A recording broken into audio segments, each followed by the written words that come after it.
నమస్తే అందరి. The world biggest reality show Bigg Boss season 8 దాన్ని చాలా గ్రాండ్ గా లాంచ్ చేయడం జరిగింది. నాగ్ సార్ ఒక మంచి పాటతో దేవర సాంగ్ తో ఎంట్రీ ఇచ్చారనమాట. తర్వాత ఇంటిని చూడడానికి పోయిర్రు. యానిమల్స్ తో నిండి ఉంది ఇల్లు, చాలా కలర్ఫుల్ గా ఉంది. తర్వాత కంటెస్టెంట్స్ ని తీసుకురావడానికి సార్ స్టేజ్ పైకి మళ్ళీ వెళ్ళిపోయారు. సో ఈ సీజన్లో మొత్తం 14 మంది కంటెస్టెంట్లు అయితే వచ్చిర్రు. లాస్ట్ సీజన్ వరకు అంటే బిగ్ బాస్ సీజన్ 7 వరకు ఒక్కొక్కళ్ళు సింగిల్గా ఇంట్లోకి పంపించినటువంటిది. అయితే ఇప్పుడు ఏంటిది అని అంటే పేర్లు పంపించిర్రు. అంటే ఫస్ట్ కంటెస్టెంట్తో పాటు ఇంకొక బర్డీ అనమాట, వచ్చే కంటెస్టెంట్తో పాటు ఇంకొక బర్డీ అంటే ఒక పేరు. సో అట్లా మొత్తం 7 పేర్లను అయితే లోపలికి పంపించిర్రు. 7 అంటే మొత్తం 14 మందిని లోపలికి పంపించిర్రు. సో ఫస్ట్ కంటెస్టెంట్ వచ్చి యష్మి తోటి స్టార్ట్ అయిందనమాట. యష్మి మంచి సాంగ్తో ఎంట్రీ ఇచ్చింది. సో తర్వాత సాంగ్ అయిపోయిన తర్వాత చాలా బాగా చేశావు అని చెప్పి సార్ మెచ్చుకోవడం జరిగింది. తర్వాత నాగ్ సార్ కొన్ని క్వశ్చన్స్ అడిగిర్రు యష్మిని.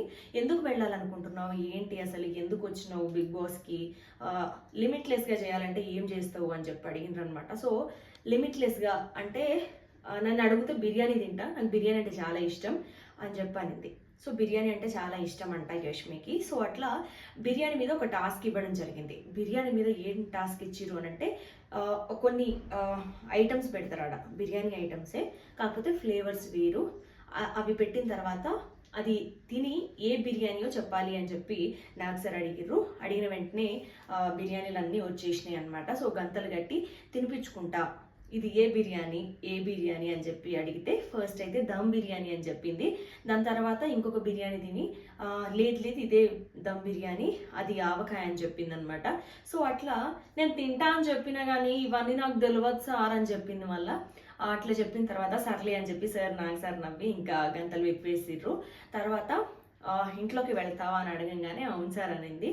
సో వెళ్లే ముందు నీతో పాటు నీ బర్డీ వస్తారు, సో ఇద్దరు కలిసిపోండ్రి అని చెప్పి నాకు సార్ అన్నారు. ఆ బర్డీని కూడా నువ్వే సెలెక్ట్ చేసుకో అని అన్నారనమాట. సో అక్కడ కొన్ని కలర్స్ చూపించారు. ఏంటి, గ్రీన్, రెడ్, ఎల్లో కలర్స్ చూపించిన వెంటనే ఒక కలర్ సెలెక్ట్ చేసుకో అని నాకు సార్ చెప్పారనమాట. సో చెప్పంగానే రెడ్ కలర్ చూస్ చేసుకుంది. రెడ్ కలరే ఎందుకు చూస్ చేసుకున్నామంటే నేను చాలా డేంజర్, సో నాతో పాటు ఎవరు వస్తున్నారు, రెడ్ కలర్లో ఎవరున్నారు, రెడ్ కలర్ అంటే డేంజర్ కలర్ కదా అని అనిందనమాట. సో దాంట్లో కొన్ని రాసి పెట్టున్నాయి కానీ నాకు అంత యాదికి లేదు.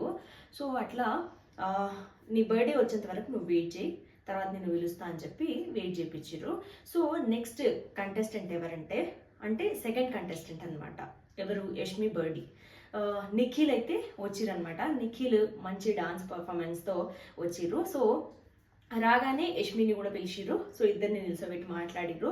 సో నిఖిల్ నువ్వేమవ్వాలనుకుంటున్నావు, ఎందుకు వచ్చినావు బిగ్ బాస్కి అని అంటే ఇంతకుముందు మూవీస్ చేసినావా అని కూడా అడిగినరు. సో చేసినా అని అన్నారు. చేసినావు అంటే హీరోగా చేసావా లేకపోతే విలన్గా చేసినావా అని అడిగితే లేదు సార్ హీరోగా చేసిన 2 సినిమాలు అని చెప్పి నిఖిల్ అన్నాడు అనమాట. నీకు యాక్చువల్గా నాకు హీరో అంటే అంత చేయాలని లేకుండే, యాక్చువల్గా నాకు విలన్ అవ్వాలని ఇష్టం అని చెప్పి నిఖిల్ అన్నాడు. ఓ విలనా, ఓకే అని అంటే మరి ఇంట్లో పోయిన తర్వాత కూడా విలనా హీరోవా అని అంటే ఏమో సార్ తెలియదు, నేను చెప్పలేను, అక్కడ సిచ్యువేషన్ని బట్టి అని నిఖిల్ స్మార్ట్గా చెప్పిండనమాట. సో ఇంకా వీళ్ళిద్దరు బర్డీ అయిపోయినారు కదా. సో తర్వాత ఇంకొన్ని క్వశ్చన్స్ అడిగిర్రు. ఏంటి అని అంటే యష్మి కూడా అమ్మో చాలా స్మార్ట్ ఉన్నాడు, తెలివిగలనోడే అని చెప్పి పసిగట్టేసింది. సో ఇంకా ఈ కన్వర్జేషన్ అయిపోయిన తర్వాత ఇంట్లోకి పంపించడం జరిగిందనమాట. ఇంట్లోకి పోయిన తర్వాత వాళ్ళు ఆ ఇల్లుని చూస్తూ చాలా ఎక్సైట్ ఫీల్ అవుతున్నారనమాట. ఏంటి అబ్బా ఇల్లు ఇంత కలర్ఫుల్గా ఉంది, చాలా బాగుంది, ఏంటి అన్ని యానిమల్సే ఉన్నాయి, ఓహో ఓకే అని చెప్పి చాలా హ్యాపీ ఫీల్ అవ్వడం జరిగింది. సో అట్లనే ఇంకా నెక్స్ట్ థర్డ్ కంటెస్టెంట్ ని ఇన్వైట్ చేయడం జరిగిందనమాట. సో నెక్స్ట్ థర్డ్ కంటెస్టెంట్ ఎవరనంటే అభయ్ అనమాట. అభయ్ ఏంటి, ఇతను పెళ్లి చూపులు విష్ణు అంట. సో నెక్స్ట్ థర్డ్ కంటెస్టెంట్ ఇతను వచ్చిండనమాట. సో నాకు సార్ వెంటనే గుర్తుపట్టిర్రు, హే పెళ్లి చూపులు విష్ణు కదా అని చెప్పన్నారనమాట. సో అట్లా తన గురించి కూడా కొన్ని అడగడం జరిగింది. నువ్వు బిగ్ బాస్కి ఎందుకు వచ్చినావు, అసలు ఏం చేస్తావు, లోపలి పోయినాక ఆడతావా మంచిగా అని చెప్పి అడిగినరు. సో తను కూడా మంచిగా ఆన్సర్ చేసిండనమాట. సో తర్వాత అభయ్కి ఒక వీడియో వచ్చిందనమాట, నీకోసం ఒక సర్ప్రైజ్ వీడియో అని చెప్పి నాగ్ సార్ చెప్పిండు. సో వీడియో ప్లే చేయగానే తనకి చాలా కోపం ఉంటుంది, కోపం గల మనిషి అని చెప్పి ఆ వీడియోలో వాళ్ళ వైఫ్ చెప్పడం జరిగింది. మా వైఫ్ సార్ నన్ను కోపంగా ఉండు చూసి ఇట్లా చెప్పినట్టున్నది, నేను ఇంట్లో కూడా గట్లనే ఉంటానేమో అని అనుకున్నదేమో, అందుకే చెప్పింది అని చెప్పి చెప్పిండు అనమాట. సో సేమ్ క్వశ్చన్ ఎవరిని అభయ్ని అడిగిండు, ఇంట్లోకి వెళ్ళడానికి రెడీగా ఉన్నావా అని అంటే అవును సార్ ఉన్నా అని అంటే, నువ్వు ఒక్కడివే కాదు నీతో పాటు ఒక బర్డీ వస్తుంది, సో ఇద్దరు కలిసి వెళ్ళూరు లోపలికి అని చెప్పి అన్నారనమాట. నీ బర్డీని నువ్వే చూస్ చేసుకోవాలి అని చెప్పి సేమ్ అభయ్కి కూడా కొన్ని కలర్స్ చూపించారు అనమాట. సో చూపించిన వెంటనే ఒక కలర్ సెలెక్ట్ చేసుకున్నాడు. ఆ కలర్లో వచ్చిన వ్యక్తిని ఇన్వైట్ చేద్దాము, నువ్వు పక్కన ఉండు అని చెప్పి కూడా నాగ్ సార్ పక్కన వెయిట్ చేయించారు. దాని తర్వాత అభయ్ బర్డీ ఎవరైతే ఉన్నారో తను ప్రేరణ అనమాట. సో నెక్స్ట్ కంటెస్టెంట్ అంటే 4th కంటెస్టెంట్ ప్రేరణ వచ్చింది. మంచి సాంగ్తో వచ్చిందనమాట, పర్ఫార్మెన్స్తో. వచ్చిన తర్వాత సేమ్ మళ్ళీ ఇద్దరిని నించుండబెట్టి మాట్లాడడం జరిగింది. సో ఎందుకు వెళ్తున్నావు, ఏంటి, బాగా ఆటలు ఆడతారా అని చెప్పి అంటే ఆడతా అని చెప్పింది. సో నేను చాలా ఎమోషనల్ అవుతా ఉంటా అని చెప్పి చెప్పిందనమాట. ఎవరు, ప్రేరణ. సో ప్రేరణ చెప్పంగానే తన కోసం ఒక బోర్డు తెప్పించారు అనమాట. సో వాళ్ళ హస్బెండ్ తనకి పెళ్ళై 8 months అవుతుందంట. సో మీ హస్బెండ్ని నువ్వు ఎంతవరకు అర్థం చేసుకున్నావు అని ఒక టెస్ట్ పెట్టారనమాట. సో పెట్టంగానే ఒక బోర్డు వచ్చింది.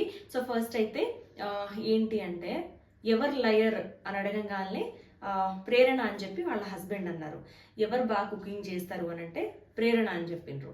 సో ఇంకా కొన్ని ఆప్షన్స్ అయితే ఇచ్చిర్రు. సో కొన్ని అయితే తనే, ఇంకొన్ని అయితే అతనివన్నమాట. అమ్మో చాలా స్మార్ట్ ఉన్నాడు మీ హస్బెండ్, చాలా తెలివిగల్లోడు అని చెప్పి నాగ్ సార్ మెచ్చుకోవడం జరిగింది. మంచి అయితే నాకు ఇస్తావా, అవైతే నువ్వు తీసుకుంటావా, ఇదేంటి అని చెప్పి ప్రేరణ అనడం జరిగింది. ఇక్కడి వరకు ఈ కన్వర్జేషన్ కొనసాగింది. తర్వాత నాగ్ సార్ వాళ్ళని సాగనంపిండు, ఇంట్లోకి పంపించిండు అనమాట. అట్లా వీళ్ళ పేరే తెలిపోయింది. ఇంట్లోకి పోయిన జంటలన్నీ ఇప్పుడు 2 జంటలు అంటే 4 కంటెస్టెంట్స్ అనమాట.